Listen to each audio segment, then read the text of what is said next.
ጤና ይስጥልን። ይህ አሃዱ ሚዲያ ነው። ሰላምታችን በያላችሁበት ይድረስ እያልን አርዕስተ ዜናዎችን እናስቀድማለን። አብራችሁን ቆዩ።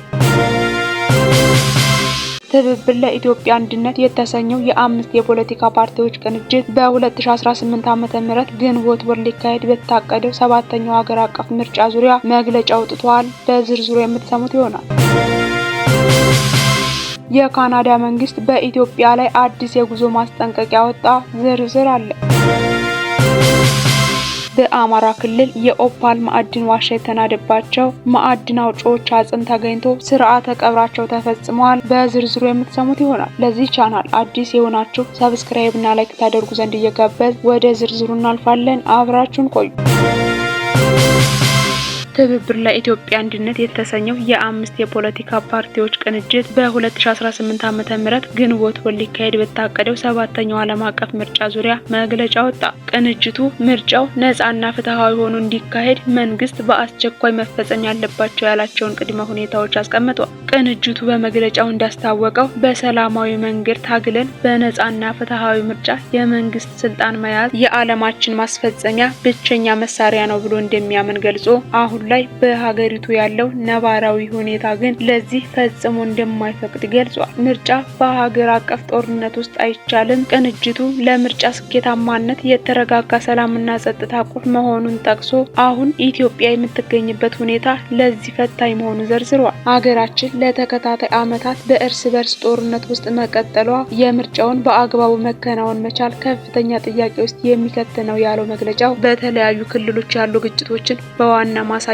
አቅርቧል። በአማራ ክልል ከ2 ዓመታት በላይ የዘለቀው ጦርነት፣ በኦሮሚያ ክልል ከ5 ዓመት በላይ የቀጠለው ጦርነት፣ በትግራይ ክልል ያለው ፍጥጫና ከአፋር ጋር ያለው ያረገዘው የግጭት ደመና፣ በሶማሌና አፋር እንዲሁም በኦሮሚያና ሶማሊያ አዋሳኝ አካባቢዎች ያሉ ውጥረቶች፣ በቤኒሻንጉል ጉሙዝ ያለው ተደጋጋሚ እልቂት፣ በጉራጌ ዞን እያጋጠሙ ያሉ የጸጥታ ችግሮች፣ በእነዚህ አካባቢዎች ምርጫ ማካሄድ እንደማይቻል ገልጾ በሌሎች የጦርነት ድምጽ በማይሰማባቸው አካባቢዎችም የሰፈነው መንፈስ ከጦርነት አካባቢዎች የተለየ አይደለም ብሏል። በገዢው ፓርቲ ላይ የተሰነዘረ ትችት ገዢው ፓርቲ ለሰላም ጥሪዎች ተገቢውን ትኩረት አልሰጠም ሲል የከሰሰ ሲሆን መንግስት ለምርጫው አስቸኳይ ሁኔታዎች እንዳይኖሩ በማድረግ ብቻውን ሮጦ ክር በመበጠስ 99.9 ያገኘው በማለት የስልጣን ዘመኑን ለማራዘም እየሰራ ነው ሲል ወቅሷል። አክሎም የተቃዋሚ ፓርቲዎች ተሳትፎ በአጃቢነት ብቻ በመወሰን የገዢውን ፓርቲ የምርጫ ድል ህጋዊ ለማድረግ የሚሰራው አካሄድ እንደማይታለል አስታውቋል። ቅድመ ሁኔታዎችና ጥሪ ትብብር ለኢትዮጵያ አንድነት የምርጫ የጊዜ ሰሌዳው ይፋ ከመሆኑ በፊት ወይም እስከ ህዳር ወር መጨረሻ ድረስ መንግስት የሚከተሉትን 3 ነጥቦች በአስቸኳይ ተግባራዊ እንዲያደርግ አሳስቧል። አንደኛ፣ ጦርነት በአስቸኳይ ይቁም። በመላ ሀገሪቱ እየተካሄደ ያለው የእርስ በእርስ ጦርነት በአስቸኳይ እንዲቆምና ለምርጫ አመቺ ሁኔታ መፈጠሩን መንግስት በተግባር እንዲያረጋግጥ ተጠይቋል። ሁለተኛ፣ የፖለቲካ እስረኞች ይፈቱ። ያለ ፍርድ ታጉሮ የሚገኙና የፍርድ ሂደታቸው ሆን ተብሎ እየተራዘመ ያለው የፖለቲካ እስረኞች በሙሉ እንዲፈቱና በምርጫው በነጻነት እንዲሳተፉ እንዲደረግ ጠይቋል። ሶስተኛ፣ ጋዜጠኞች ይፈቱ። በእስር ላይ የሚገኙ ጋዜጠኞችና የማህበረሰብ አንቂዎች ያለምንም ቅድመ ሁኔታ እንዲፈቱና በነጻነት እንዲዘግቡ ተጠይቋል። የመንግስት መደበኛ ብዙሃንም ከስርዓት አገልጋይነት ወጥተው ለተቃዋሚዎችም ተገቢውን ሽፋን እንዲሰጡ በጥብቅ አሳስቧል። ቅንጅቱ መንግስት በተጠቀሰው የጊዜ ገደብ ውስጥ እነዚህን ቅድመ ሁኔታዎች የማይፈጽም ከሆነ ጉዳዩን መርምሮ የሚወስደውን ቀጣይ እርምጃ ለህዝብ ይፋ እንደሚያደርግ አስታውቋል።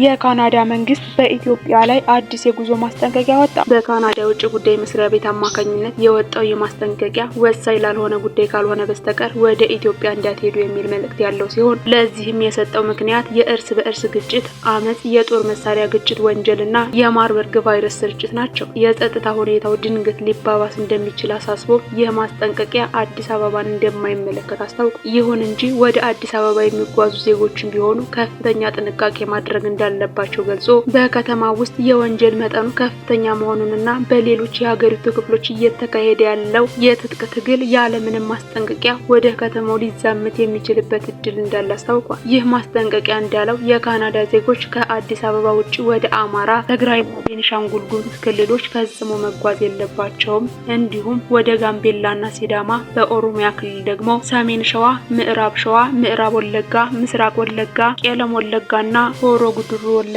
ዞኖች ፈጽሞ መሄድ እንደሌለባቸው ገልጾ ወደ እነዚህ ቦታዎች ከሄዱ በእርስ ግጭት መሀል ሊገቡ እንደሚችሉ ወይንም ሊታገቱ እንደሚችሉና የአውሮፕላን ጥቃት ሰለባም የመሆን እድል እንደሚያጋጥማቸው አሳስበዋል።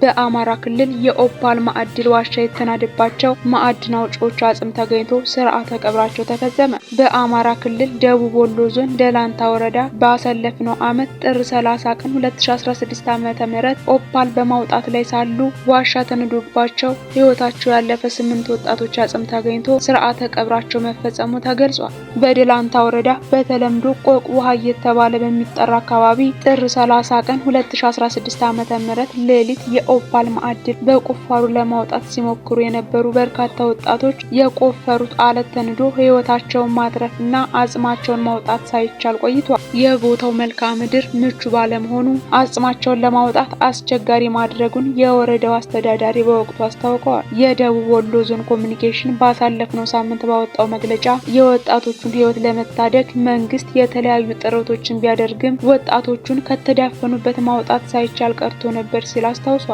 ይሁን እንጂ ባሳለፍነው ሳምንት ህዳር 4 ቀን 2018 ዓ.ም በአካባቢው ኦፓል በማውጣት ላይ የነበሩ ወጣቶች አጽማቸው ማግኘታቸውን ኮሚኒኬሽኑ አስታውቋል። ይህንንም ተከትሎ የወረዳው አስተዳዳሪና ሌሎች ኃላፊዎች በተገኙበት ህዳር 4 ቀን ከማለዳው 12 ሰዓት ጀምሮ የአጽም ማውጣት ስራው ተጀምሮ የ8 ወጣቶች አጽም ወጥቶ ወዳጅ ዘመዶቻቸው በተገኙበት በወገልጤና ርዕሰ አድባራት አመረኖ ቅድስት ኪዳነ ምህረት ቤተክርስቲያን የፍትሐተ ጸሎት ተደርጎ ስርዓተ ቀብራቸው ተፈጽሟል ተብሏል። ላለፉት 13 ዓመታት የኦፓል ማዕድን ቁፋሮ ሲደረግበት የቆየ ዋሻ ከ750 ሜትር በላይ ርዝመት ያለው ሲሆን በደረሰበት የመናድ አደጋ በውስጡ የቀሩ ሰዎችን ለማውጣት በወቅቱ ከ80 ሜትር በላይ ቁፋሮ መደረጉ ይታወሳል።